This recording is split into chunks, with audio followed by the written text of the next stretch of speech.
Okay, I recently got back from my locals. We held a sneak preview tournament for the new Rage of the Abyss set, and I ended up taking second place in a 20-man tournament, going 4-1 with my Tenpai Dragon list. And I have to say, I'm pretty proud of the results. My matchups were kind of interesting. Round one was against Ubel, and I think I took that 2-1. Round two was against Earth's Arctic, which also ended up being 2-1. Then I played against ATN Machine on YouTube, and he was on the new Mermail set deck with the new support. Round four, or sorry, I ended up going 1-2 against him. I lost that match, unfortunately. Round three was against Fiendsmith Chimera, and I ended up taking that 2-1 as well. And then round five was Melodious, which I took 2-0. So yeah, there's some things I think I want to change around with the deck list. Yeah, I will just go ahead and get into the deck profile. Move this stuff out of the way.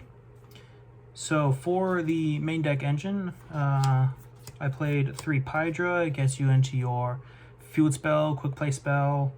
I don't play the trap card or the new continuous spell because they're just not really that great. And then Pydra can quick synchro in the battle phase. 1 Doradora, just because I kind of just wanted to play another starter card, and I think 1 Doradora is just fine.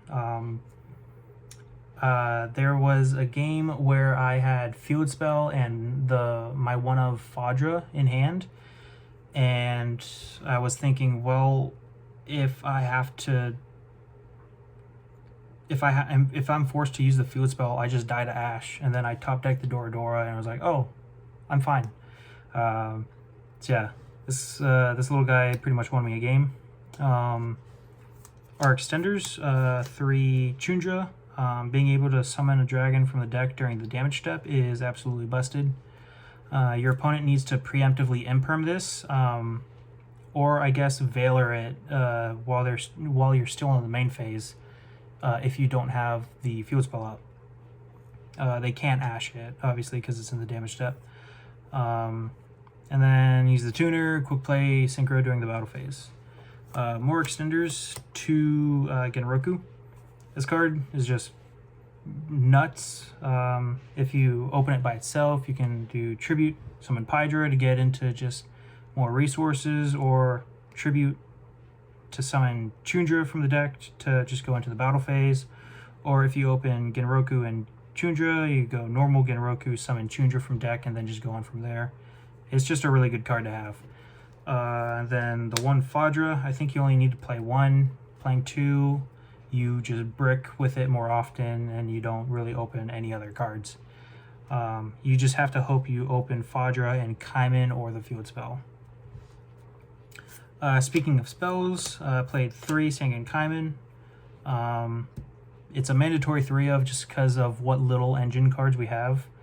Being able to activate this during the battle phase with resolving them in sequence to search for Fire Dragon and then summon a Fire Dragon from your hand is just insane. For consistency, 1 Pot of Prosperity, 1 Terraforming, and then 1 Sangan Summoning. There's really not much to say. This card is absolutely broken. But yeah, that's it for the Tenpai main engine. I am pretty happy with this setup of cards. There's really not much I would change for it. Yeah, this is just what I know best, and it's been really working for me. Then for the non-engine, you play a lot. 3 Shifter. Ironically, I did not see Shifter once the entire tournament. So I'm sure if I opened it, it would have been broken. With my matchups, it would have been insane. 3, Molcharmi Perulia. I think this is going to be the better Molcharmi to play.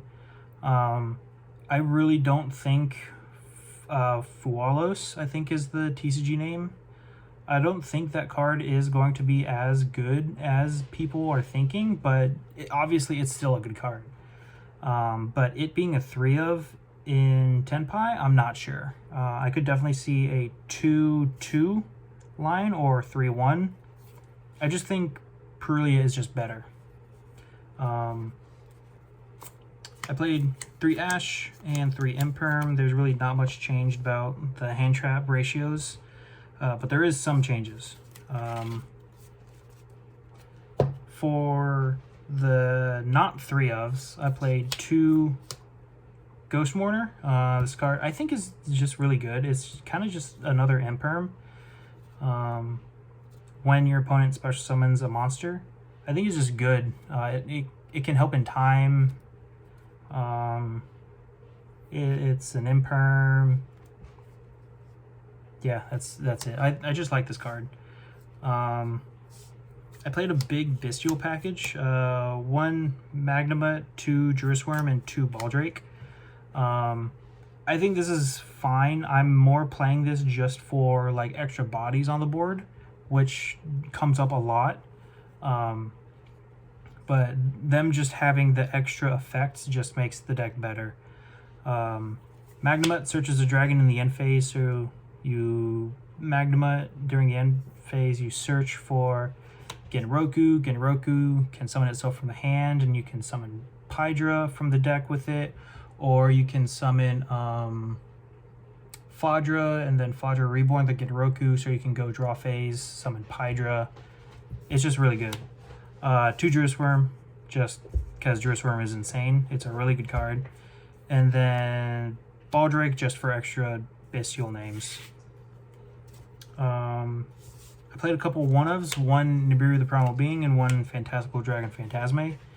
Just because I'm going off of the, not theory, philosophy, I guess, of a guy who got top 16 at Nationals, and he said people need to realize that, you know, you don't always have to max out your hand trap ratios, and I kind of been running with that for a little while now, and it's just I've just been liking it so much. With Perulia in the main deck, you can draw into your 1-ofs or just have them in the opening hand randomly. I've been on like having lower ratios of hand traps that aren't Ash or Imperm, and you know, it's just been working for me. Nibiru, you know, is just a board wipe, and then Fantastical Dragon Phantasme is just extra draws that, you know, the deck loves. That's it for the hand traps. For more non-engine, I played 2 Cosmic and 1 Harpy's Feather Duster, and I played these because I figured that if I was going to play a lot of monsters that put themselves on the board during my opponent's turn, if I was playing Lightning Storm, though, it would be dead. So I kind of just wanted to have a back row hate that was live even if I controlled monsters. So Cosmic, I felt it didn't really come up a whole lot. I didn't really draw it too much, or you know, whatever, but I think I'm going to run with this for a while. I kind of like it. For the extra deck, there's really not much that changed. There is one thing that's changed. So I played 1 Trident Dragon, 1 Ruddy Rose Dragon, and 1 Transcendent. There's really not much other level 10 synchros to play that aren't dragons that are, you know, easy to make. So, you know, I'm just sticking with these. I think 2 Bident is mandatory, just because of how useful it is for the deck. 1 Black Rose. I think this card would have won me the game against the Mermail player, ATN Machine, had he not had like the specific combo to out this, because I made this with the field spell up. But he had a negate and a Cosmic Cyclone for the field spell. But yeah, 1 QE belt, because it's just a good card. It helps you OTK under Shifter.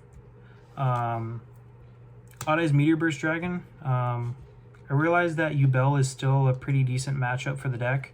So if I'm just able to make Meteor Burst and just go into the battle phase and like activate Kaiman or something, with this guy on the field, it's pretty good. The deck kind of just crumbles. 1 Moonlight.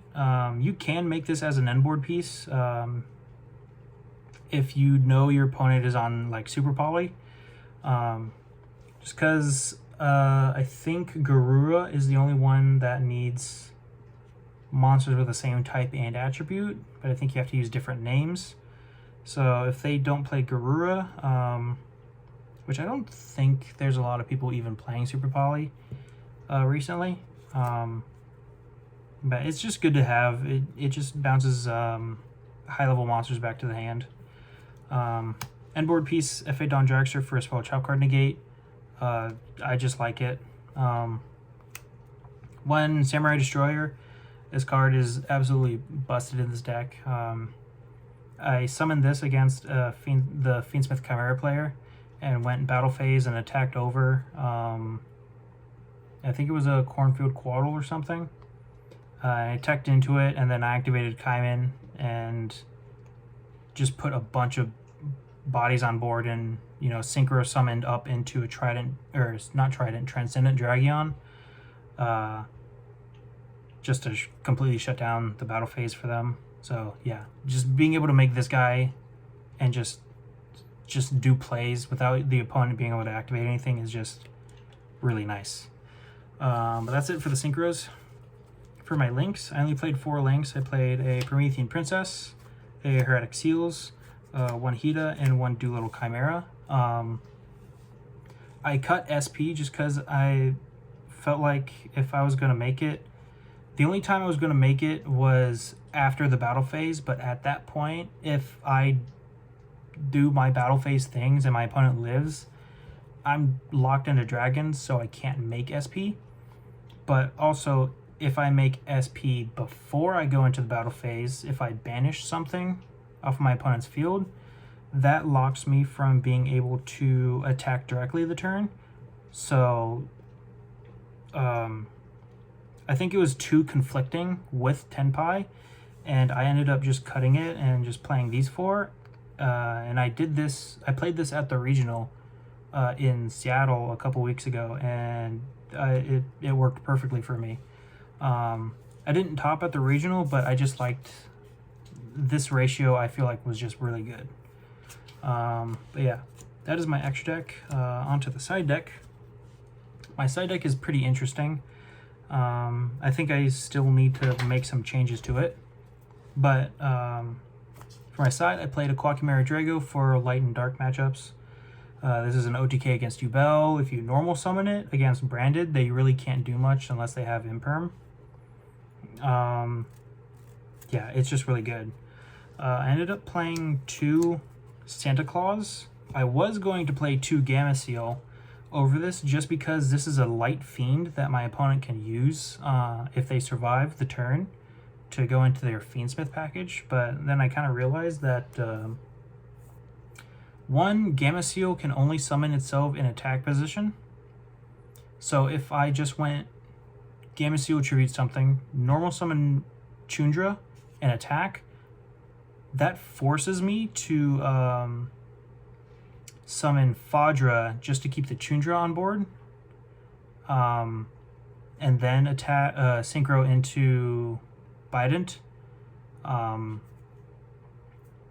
So the difference is that Santa Claus summons itself in a defense position, and if I do that and normal summon Chundra and go battle phase, I can go attack with Tundra into the defense position Santa Claus, summon Pydra from deck. Pydra lets me search, and because I have Pydra, I take no battle damage with my Fire Dragons. So I think this is just a better option against like tower effects like X-Pearly Noir, or I guess technically Raid Raptors, or Chaos Angel. It didn't really come up, but I would rather have it and not need it than need it and not have it. I think 2 is fine. I played an extra copy of Nibiru and an extra copy of Phantasme just in case I feel like the matchup calls for it. It didn't really come up. I didn't really Nibiru or Phantasme anybody today, but you know, having more options or more availability to hand traps is pretty good. For spells, I played 3 Droplet. This card is just good in the battle phase against the Tenpai mirror match. I think this card is just pretty good. Even if you play this with Shifter, you Shifter them, and then you know they can't really do much. So just having this as an additional backup plan is pretty good.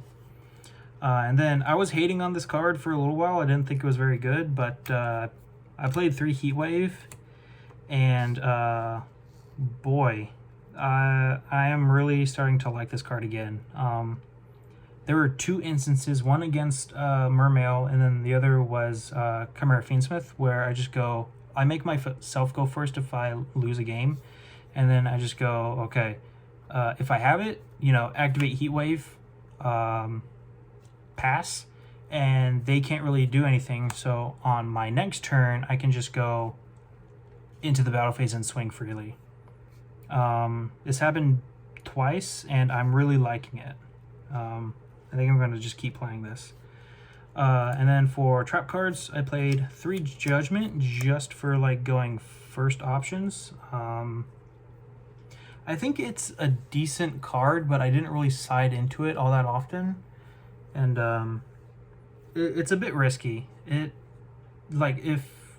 I end on Seals and Judgment, and if my opponent's on Yubel, and the first thing they do is make Phantom of Yubel, I can Judgment it, and they're down 2 cards. So there's benefits to it, but I think I might cut a couple of these, maybe 1 or 2, and maybe play Droll. Just because I cut Droll, and I have kind of been missing it, just because Droll is such a good card. And then for the last trap card I played is Rivalry of Warlords. The only deck that this card does not hit is Yubel, where the whole deck is just Fiends. This card came up today against Earth's Arctic because for some reason they're all Beast Warrior, machines. This could have come up against Mermail, I guess. It could have come up against Chimera Fiendsmith. Not Melodious. But yeah, I think this is a really good card. So I think I'm going to keep this, but I might drop these down for maybe Drolls or just something else. I don't know. Yeah, that's my second place list for the Rage of the Abyss sneak preview. Let me know what you guys think, and I will see you guys later.